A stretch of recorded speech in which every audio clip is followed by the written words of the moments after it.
अस्सलामुअलैकुम। क़ुरबानी, ईद क़ुरबान जिसे हम कहते हैं, दरअसल हज़रत इब्राहीम अलैहिस्सलाम की सुन्नत हम अदा करते हैं। क़ुरबानी जिस पर फ़र्ज़ है उसे अपनी तरफ से अपने नाम से करना वाजिब हो जाता है। जिस तरह ज़कात साहिब निसाब पर फ़र्ज़ है, ठीक उसी तरह यह क़ुरबानी भी। जैसा कि हम सब जानते हैं कि दुम्बा खस्सी में 1 नाम, तो दूसरी तरफ कौ, बुफ़ैलो और ऊँट में 7 नाम होते हैं।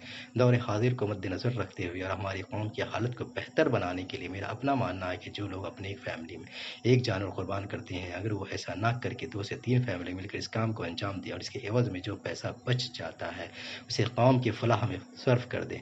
आज लोग तो दिखावे के लिए महंगे से महंगा जानवर हज़ारों में तो लाखों में ख़रीद कर क़ुरबान कर देते हैं। हालाँकि अल्लाह बेहतर जानता है कि किसे क़ुरबानी कबूल होती है और किसकी नहीं। जहाँ ज़कात अदा करने का हुक्म है, तो हम ठीक तरह से ज़कात भी अदा नहीं करते हैं। हम अल्लाह के हुक्म के मुताबिक ज़कात नहीं निकालते, जिस ज़कात के एवज़ में अल्लाह के कितना बड़ा इनाम है। लेकिन वही क़ुरबानी के वक़्त में फिर ऐसा छल कपट क्यों?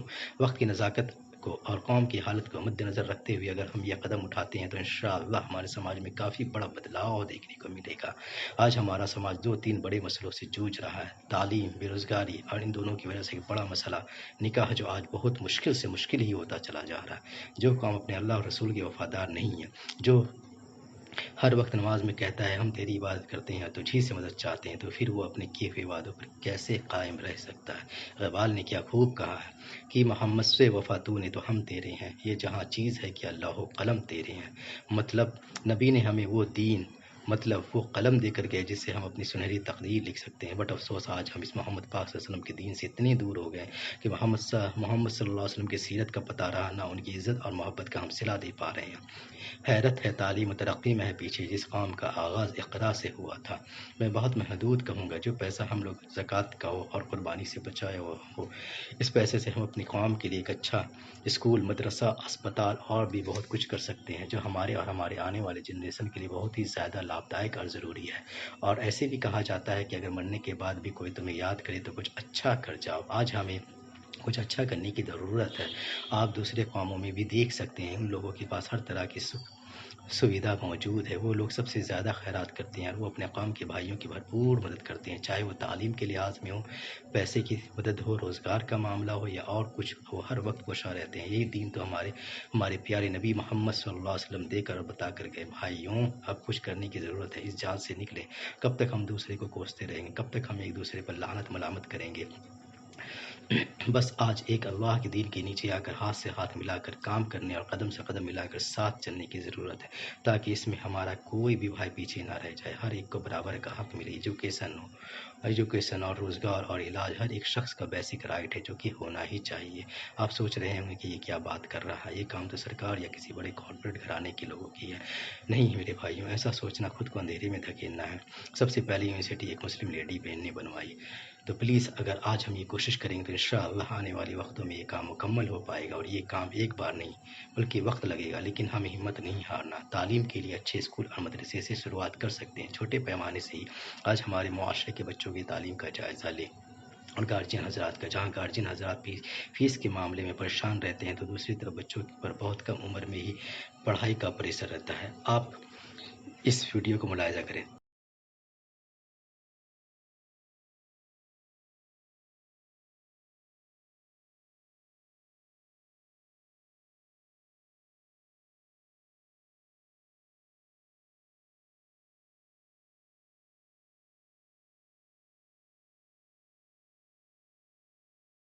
से लेनी है, किताबें आपको स्कूल से लेनी है, यूनिफॉर्म आपको स्कूल से लेनी है, बेल्ट आपको स्कूल से लेनी है, शूज आपको स्कूल से लेने हैं। बस एक चीज आप बाहर से ले सकते हो, वो है एजुकेशन।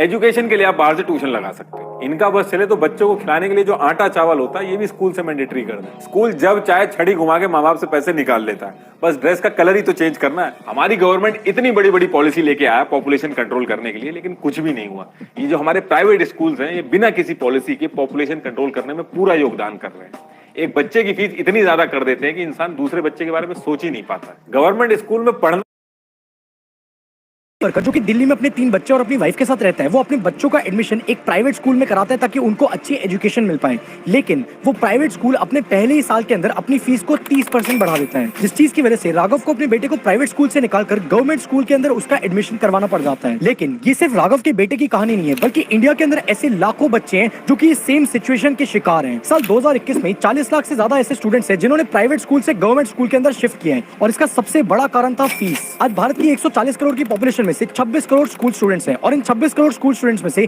33% ऐसे स्टूडेंट्स हैं जो कि इस वक्त प्राइवेट स्कूल्स में पढ़ रहे हैं। लेकिन सिचुएशन हमेशा से ऐसी नहीं थी। अगर हम समय में पीछे जाए तो 1993 के अंदर सिर्फ 9% बच्चे ही प्राइवेट स्कूल्स में जाया करते थे, जो नंबर पिछले 30 साल में बढ़कर अब 33% पर पहुंच गए हैं। एक स्टडी के अनुसार साल 2011 से लेकर 2016 के बीच में प्राइवेट स्कूल्स के अंदर 17 लाख एडमिशंस इंक्रीज हुए हैं, वहीं पर गवर्नमेंट स्कूल के अंदर सिर्फ 13 लाख एडमिशंस इंक्रीज हुए हैं। यानी कि आज की डेट में ज्यादातर माँ बाप अपने बच्चों को गवर्नमेंट नहीं बल्कि प्राइवेट स्कूल्स के अंदर एनरोल करवाना चाहते हैं। लेकिन नोटिस करने वाली बात तो ये है कि जैसे जैसे प्राइवेट स्कूल्स के अंदर एडमिशन बढ़ते जा रहे हैं, वैसे वैसे इन स्कूल्स के अंदर प्रोटेस्ट भी बढ़ते जा रहे हैं, और ये प्रोटेस्ट इन स्कूल्स के अंदर पढ़ रहे बच्चों के माँ बाप ही कर रहे हैं। पर ये सब कुछ आखिर हो क्यों रहा है? वेल, इसका सिंपल सा रीजन है इलीगल फीस हाइक। हर साल जब भी स्कूल्स के नए सेशन शुरू होते हैं तो देश के अलग अलग कोनों से ऐसे प्रोटेस्ट की न्यूज मीडिया में सामने आने लग जाती है, जहां पर पेरेंट्स ये कहते हैं कि ये सारे के सारे स्कूल्स फीस के नाम पर पेरेंट्स को गंदी तरीके से लूट रहे हैं। अब सवाल ये है कि जिस इंडियन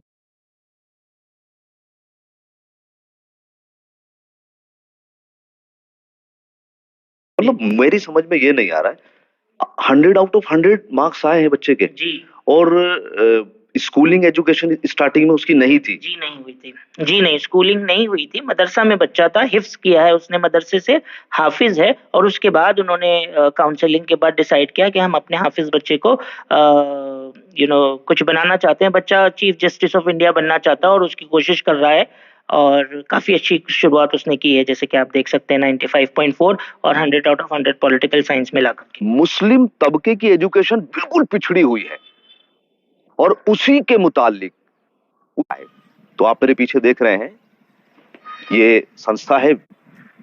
अब आप समझ रहे हो, नॉर्मली हमारे समाज में जो देखा जाता है, मुस्लिम में अगर हाफिज है कोई, उसने हिफ्ज किया है, तो उसके पास लिमिटेड एक डायरेक्शन रह जाती है।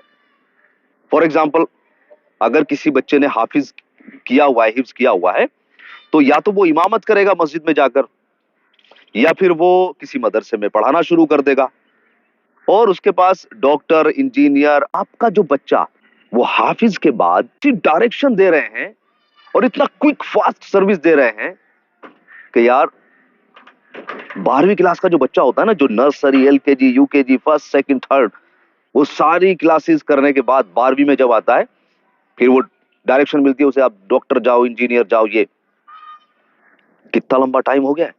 लेकिन ये संस्था, ये केवल 5 साल में आपके हाफिज बच्चे को उन बच्चों की कैटेगरी में खड़ा कर देती है कि आ जाओ कंपटीशन कर लीजिएगा।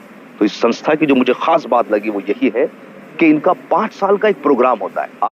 1 साल का इनका फाउंडेशन कोर्स होगा और उसके बाद सीधा, कि यार मुझे यकीन नहीं हुआ कि फिर आपको दिखाता हूं कि सामने प्रिंसिपल सर बैठे हुए हैं, तो एक बार मैं आपको दिखाना चाहता हूं कि एक्चुअल में इस संस्था में किस तरीके से वर्क और क्विक फास्ट सर्विस कैसे हैं आप।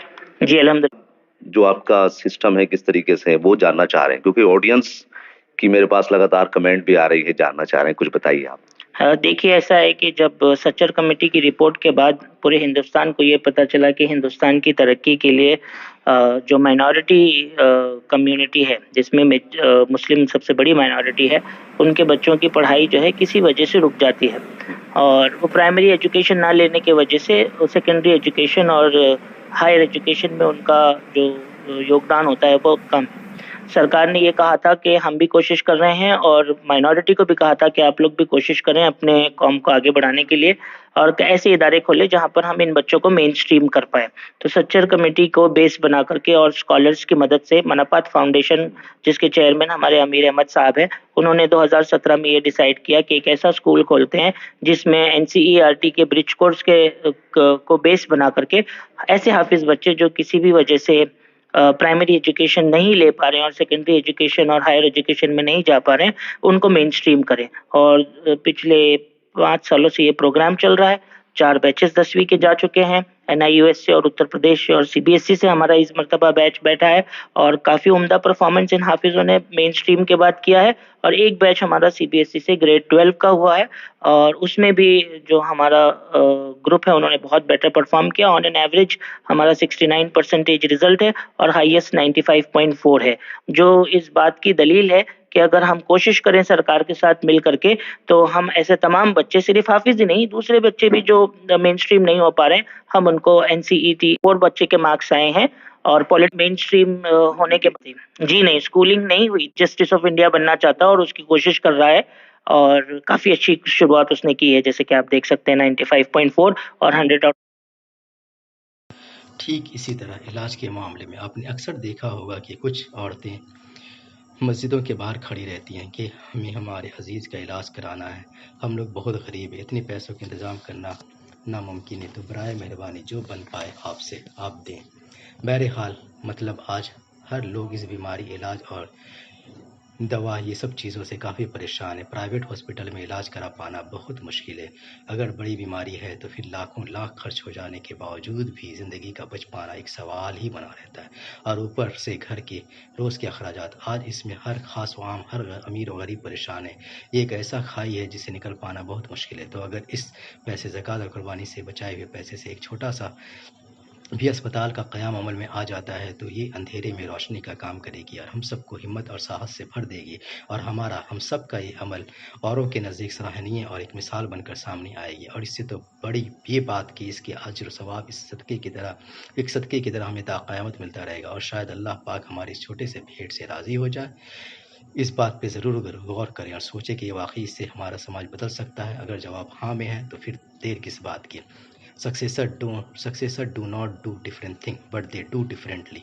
कामयाब लोग कुछ अलग काम नहीं करते बल्कि वो काम को अलग तरीके से करते हैं। सारी औरतें आप वैसे कर सकते हैं, कोई आप कर सकते हो, आप कर सकते हो। बिल्कुल नहीं सुन रहे, बिल्कुल भी पूरी रात हो गई है, पूरी रात पड़े ये लोग यहाँ पे सड़क पे पड़े हुए पूरी रात से, पूरी रात अंदर घुसने दे रहे हैं बिल्कुल भी। डॉक्टर कहते हैं दर्द नहीं है, डॉक्टर कहते हैं दर्द नहीं है, दर्द नहीं है, हम कह रहे पूरे दर्द This is a pain. What she must have gone through, I can't imagine.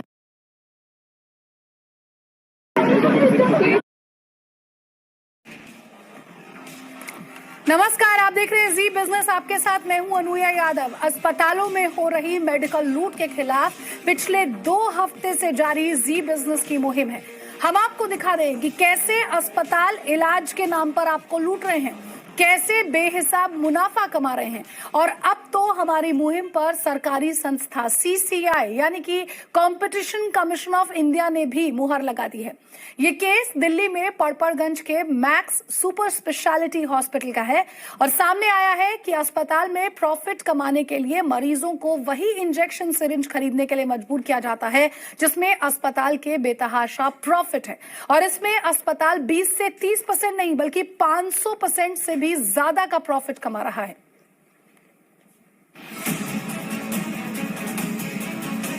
जान बचाने के नाम पर लूट, इलाज के नाम पर लूट, प्राइवेट अस्पतालों में धड़ल्ले से जारी है मेडिकल लूट।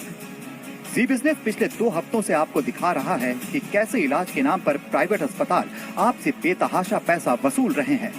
लेकिन इलाज से आप सही होंगे, आपकी जान बचेगी, इसकी कोई गारंटी नहीं। ये मेडिकल लूट खुलेआम जारी है। फीस के नाम पर लूट, इलाज के नाम पर लूट, दवाइयों पर लूट, इंजेक्शन पर लूट।